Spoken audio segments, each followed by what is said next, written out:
Hi എല്ലാവർക്കും നമസ്കാരം. പുതിയൊരു വീഡിയോയിലേക്ക് എല്ലാ കൂട്ടുകാർക്കും വീണ്ടും സ്വാഗതം. അപ്പോൾ ഇന്ന് ഞാൻ വന്നിട്ടുള്ളത് എല്ലാ വീട്ടമ്മമാർക്കും യൂസ്ഫുൾ ആയിട്ടുള്ള കുറച്ച് കിച്ചൺ ടിപ്സൊക്കെ ആയിട്ടാണ് കേട്ടോ. അപ്പോൾ നമുക്ക് വീഡിയോയിലേക്ക് പോകാം. ഫസ്റ്റ് ടിപ്പ് നോക്കാം. നമ്മളെല്ലാവരും ഇതുപോലെ മുളക് പൊടിയൊക്കെ വാങ്ങിച്ചിട്ട് സ്റ്റോർ ചെയ്ത് വെക്കാറുണ്ടല്ലേ.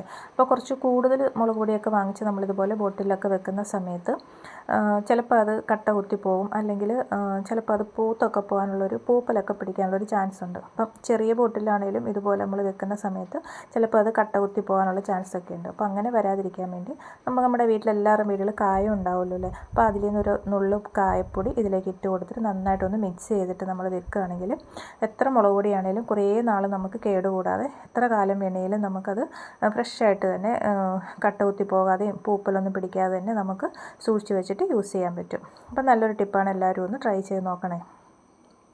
അടുത്ത ടിപ്പ് നോക്കാം. നമ്മൾ മിക്സിയുടെ ജാറൊക്കെ കുറച്ച് ദിവസം ഉപയോഗിച്ച് കഴിയുമ്പോൾ അതിൻ്റെ ഉള്ളിൽ അഴുക്കൊക്കെ പിടിക്കും, അതുപോലെ ബ്ലേഡിൻ്റെ മൂർച്ചയൊക്കെ കുറയാനുള്ളൊരു ചാൻസ് ഉണ്ട്. അപ്പോൾ അങ്ങനെ മൂർച്ചയൊക്കെ കുറയുന്ന സമയത്ത് നമുക്ക് ഈ ബ്ലേഡിൻ്റെ മൂർച്ച കൂട്ടാൻ വേണ്ടി നമുക്കിതിലേക്ക് കുറച്ച് കല്ലുപ്പാണ് കേട്ടോ ഞാൻ ഇട്ട് കൊടുക്കുന്നത്.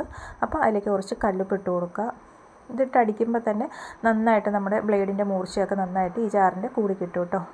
അതിൻ്റെ കൂടെ തന്നെ ഞാൻ ഇതുപോലെ കുറച്ച് ന്യൂസ് പേപ്പർ എടുത്തിട്ടുണ്ട്. അത് നമുക്ക് നന്നായിട്ട് ചെറിയ പീസുകളായിട്ട് ഇതുപോലെ ഒന്ന് നമുക്ക് കട്ട് ചെയ്തെടുക്കാം. അപ്പോൾ ഞാൻ ഈ പേപ്പറുകളെല്ലാം ഇതുപോലെ കുഞ്ഞു കുഞ്ഞു പീസുകളായിട്ട് ചെറുതായിട്ടൊന്ന് കട്ട് ചെയ്തെടുത്തിട്ടുണ്ട് കേട്ടോ. ഇനി നമ്മുടെ ഈ ഉപ്പിലേക്ക് നമുക്ക് ഈ ഒരു ഇതും കൂടി ഇട്ട് കൊടുക്കാം, ന്യൂസ് പേപ്പറും കൂടെ നമുക്ക് ഇട്ട് കൊടുക്കാം. എന്നിട്ട് നമുക്കിത് നന്നായിട്ടൊന്ന് മിക്സിയിൽ അടിച്ചെടുക്കാം കേട്ടോ. അപ്പം ഞാൻ ഉപ്പും ന്യൂസ് പേപ്പറും കൂടെ നന്നായിട്ടൊന്ന് അടിച്ചെടുത്തിട്ടുണ്ട്. ഉപ്പ് അടിച്ചിരിക്കുന്നതുകൊണ്ട് തന്നെ നമ്മുടെ ബ്ലേഡിനൊക്കെ നല്ല മൂർച്ച കിട്ടും. പേപ്പർ നമ്മൾ എന്തിനാണ് യൂസ് ചെയ്യുന്നത് വെച്ചാൽ നമ്മൾ ഈ മിക്സിയുടെ ഇതിൻ്റെ ബ്ലേഡിൻ്റെ അടിഭാഗത്തൊക്കെ നമുക്ക് അഴുക്കൊക്കെ കയറിയിരുന്നാൽ നമ്മളറിയില്ല. അപ്പോൾ ആ അഴുക്കൊക്കെ നമ്മൾ എത്ര കഴിയാലും ചിലപ്പോൾ പോകത്തില്ല. അപ്പോൾ നമ്മൾ ഈ ഉപ്പും ന്യൂസ് പേപ്പറും കൂടെ മിക്സ് ചെയ്തിട്ട് അടിക്കുന്നതുകൊണ്ട് തന്നെ നമുക്ക് അഴുക്കൊക്കെ പോയിട്ട് നല്ല വൃത്തിയായി കിട്ടും നമ്മുടെ മിക്സിയുടെ ജാറ്. അപ്പം നല്ലൊരു ടിപ്പാണ്, എല്ലാവരും ഒന്ന് ട്രൈ ചെയ്ത് നോക്കൂ കേട്ടോ. അടുത്ത ടിപ്പ് നോക്കാം. ഞാനിവിടെ ഒരു ബൗളിലേക്ക് ഒരു ഗ്ലാസ് വെള്ളമാണ് കേട്ടോ എടുത്തിരിക്കുന്നത്. അതിലേക്ക് നമ്മൾ പാത്രമൊക്കെ കഴുകാൻ ഉപയോഗിക്കുന്ന ഡിഷ് വാഷ് ഉണ്ടല്ലോ, അത് കുറച്ച് ഒഴിച്ച് കൊടുക്കുക കേട്ടോ. അപ്പോൾ ഒരുപാടൊന്നും ഒഴിക്കേണ്ട, കുറച്ച് ഡിഷ് വാഷ് ഒഴിച്ചാൽ മതി കേട്ടോ. ഇനി നമുക്കിതൊന്ന് മിക്സ് ചെയ്ത് കൊടുക്കാം. അപ്പോൾ നമ്മുടെ വെള്ളവും ഡിഷ് വാഷും കൂടെ നന്നായിട്ടൊന്ന് നമുക്ക് മിക്സാക്കി എടുക്കണം. മിക്സ് ചെയ്തതിന് ശേഷം ഇതിലേക്ക് ഞാൻ ഉപ്പാണ് ഇട്ട് കൊടുക്കുന്നത്, പൊടി ഉപ്പാണ് ഇട്ട് കൊടുത്തിരിക്കുന്നത്. അതുകൂടി ഇട്ട് കൊടുക്കുക അതിലേക്ക്. അതിന് ശേഷം നമുക്കിത് ചേർത്ത് കൊടുക്കേണ്ടത് നമ്മുടെ പേസ്റ്റാണ്. അപ്പം കോൾഗേറ്റിൻ്റെ പേസ്റ്റാണ് ഒന്നുകൂടി നല്ലത്, വൈറ്റ് പേസ്റ്റ്. അത് ഞാനിതിലേക്ക് ചേർത്ത് കൊടുക്കുന്നുണ്ട്. ഇതുകൂടെ ചേർത്ത് കൊടുത്തിട്ട് നമുക്ക് നന്നായിട്ടൊന്ന് ഈ മിക്സ് റെഡിയാക്കി എടുക്കാം. നമ്മൾ ഈ പേസ്റ്റ് അലിഞ്ഞ് കിട്ടാൻ ഇത്തിരി താമസമാണ്, അതുകൊണ്ട് നന്നായിട്ടൊന്ന് ഇതുപോലെ മിക്സ് ചെയ്ത് കൊടുക്കണം. അപ്പോൾ നന്നായിട്ട് പതയൊക്കെ വന്നിട്ടുണ്ട്. അപ്പം ഞാൻ ഈ വെള്ളത്തിൽ നന്നായിട്ട് നമ്മുടെ പേസ്റ്റ് നന്നായിട്ട് അലിയിപ്പിച്ചെടുത്തിട്ടുണ്ട് കേട്ടോ. ഇതുപോലെ നന്നായിട്ടൊന്ന് മിക്സ് ചെയ്തതിന് ശേഷം നമുക്കൊരു ബോട്ടിലാക്കി കൊടുക്കാം. നമ്മുടെ കയ്യിൽ ഹാൻഡ് വാഷിൻ്റെ ഒക്കെ ബോട്ടിൽ ഉണ്ടാവുമല്ലോ, അപ്പോൾ അതുപോലെയുള്ള ബോട്ടിലാണെങ്കിൽ നല്ലതാണ്, അതിലേക്ക് ഒഴിച്ചു കൊടുക്കുക. ഇനി ഈ ബോട്ടിലില്ലാന്നുണ്ടെങ്കിലും കുഴപ്പമില്ല, നമ്മുടെ കയ്യിൽ ജ്യൂസിൻ്റെയൊക്കെ ചെറിയ ബോട്ടിൽസ് ഉണ്ടെങ്കിൽ അതിന് അടപ്പിനൊക്കെ ചെറിയ ഹോൾസൊക്കെ ഇട്ട് കൊടുത്തിട്ട് അത് ഇതുപോലെ യൂസ് ചെയ്യാവുന്നതാണ് കേട്ടോ.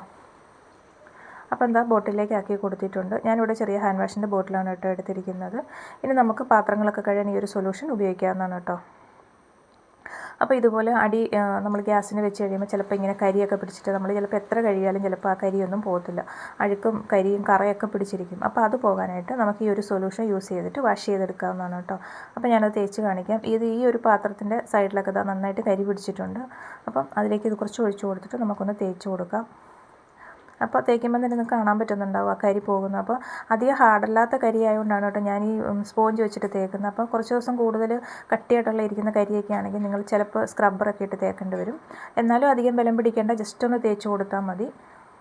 പിന്നെ അധികം സ്ക്രബ്ബറൊക്കെ ഇട്ട് തേക്കുമ്പോൾ ചിലപ്പോൾ നമ്മുടെ പാത്രങ്ങളൊക്കെ സ്ക്രാച്ചൊക്കെ വീഴും, പെട്ടെന്ന് ചീത്തയാക്കാനുള്ള ചാൻസ് ഉണ്ട്. അപ്പോൾ അതുകൊണ്ട് കൂടുതലും നമ്മൾ ഇതുപോലെ സ്പോഞ്ചൊക്കെ ഇട്ട് തേക്കാൻ പറ്റുന്നതാണെങ്കിൽ അങ്ങനെ ചെയ്യുന്നതാണ് കേട്ടോ നല്ലത്. ഇതുകൊണ്ട് നമ്മുടെ പാത്രം എത്ര വൃത്തിയായി നോക്കി, ആ ചുവട്ടിലുണ്ടായിരുന്ന കരിയെല്ലാം പോയി നല്ല വൃത്തിയായി കിട്ടിയിട്ടുണ്ട് കേട്ടോ നമ്മുടെ പാത്രം ഇപ്പം. അപ്പോൾ പാത്രങ്ങൾ വെട്ടിത്തിളങ്ങാൻ അടിപൊളി ഒരു സൊല്യൂഷനാണ് കേട്ടോ. അപ്പോൾ എല്ലാവരും ഈ ടിപ്പ് ഒന്ന് ട്രൈ ചെയ്ത് നോക്കണം കേട്ടോ. അപ്പോൾ സ്റ്റീൽ പാത്രം മാത്രമല്ല, നമ്മുടെ വീട്ടിലുള്ള ഏത് പാത്രങ്ങൾ, അലുമിനിയോ സെറാമിക്കോ എന്ത് പാത്രം വേണമെങ്കിലും നമുക്ക് ഈ ഒരു സൊല്യൂഷൻ ഉപയോഗിച്ച് ക്ലീൻ ചെയ്ത് എടുക്കാവുന്നതാണ്. എത്ര അഴുക്ക് പിടിച്ച കറയാണേലും ഒക്കെ പോയി കിട്ടും, കരിയും കറയും എല്ലാം പോയി നമ്മുടെ പാത്രമൊക്കെ നല്ല വെട്ടിത്തിളങ്ങും കേട്ടോ. അപ്പോൾ എല്ലാവരും ഒന്ന് ട്രൈ ചെയ്ത് നോക്കണേ. അടുത്ത ഞാൻ നമ്മുടെ കിച്ചൺ സിങ്കാണ് കേട്ടോ ക്ലീൻ ചെയ്യാൻ പോകുന്നത്. അപ്പോൾ ഈ ഒരു സൊല്യൂഷൻ ഞാൻ അതിലേക്ക് ഒഴിച്ചു കൊടുക്കുന്നുണ്ട്. അതിൻ്റെ അകത്തും ചുറ്റിനും എല്ലാം നന്നായിട്ടൊന്ന് ഇതുപോലെ ഒഴിച്ച് കൊടുക്കുക. അതിന് ശേഷം നമുക്കൊരു സ്പോഞ്ച് ഉപയോഗിച്ച് ഇതുപോലെ ഒന്ന് തേച്ച് കൊടുക്കുക കേട്ടോ.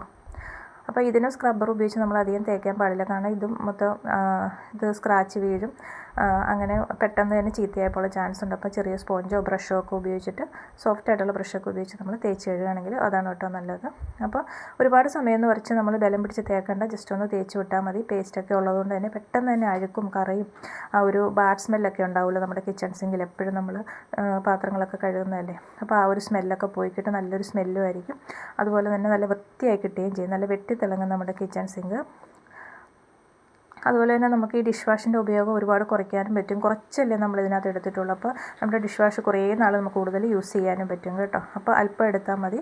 അപ്പോൾ അങ്ങനെ ചെയ്യുമ്പോഴത്തേനും നമുക്ക് കുറേ നാൾ ഡിഷ് വാഷ് കൂടുതൽ നമുക്ക് ഇരിക്കുകയും ചെയ്യും. അപ്പോൾ അത് കണ്ടോ, നമ്മുടെ സിങ്ക് ഇപ്പോൾ നല്ല വൃത്തിയായിട്ടുണ്ട്, നല്ല വെട്ടി തിളങ്ങുന്നുണ്ട് കണ്ടോ.